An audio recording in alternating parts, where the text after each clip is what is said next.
Okay, so let's get further into this. So let's say that our estimation was correct and we did not receive 1% of the payments we had on account.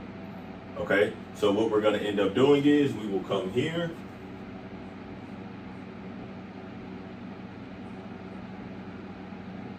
We will debit our allowance for doubtful accounts. That's nice.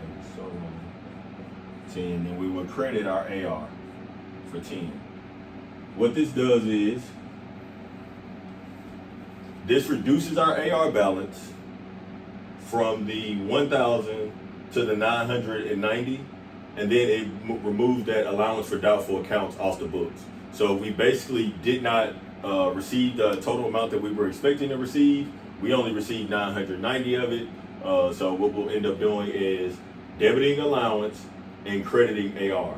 This is to take the allowance off the books because, like I said, the allowance has a credit balance. It's a contra asset. So what we did here was we lowered the AR based on an estimate. When we never collected that money, we went ahead and realized that we were not going to collect that money. So we took the doubtful account off and we reduced our AR by $10. Now, let's say it's a situation where you do get the money, but you got it after you had already written it off, right? So you wrote that money off, and then 2 months later, the guy that you did the business with was like, hey man, I just realized that I didn't pay the full thing. I shorted you $10. Here's the $10. So what you would do is you would reverse this entry. So we're going to reverse. So when reversing, we're going to debit our AR, put our AR back on the books for $10, and then credit our allowance.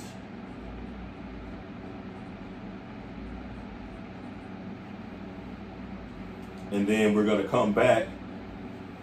This is $10. This is $10. And then we're going to come back, and because we already got the cash, we had to reverse that out.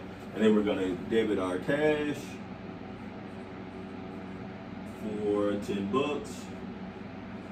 And then we're going to credit our AR to take that amount out of AR for $10.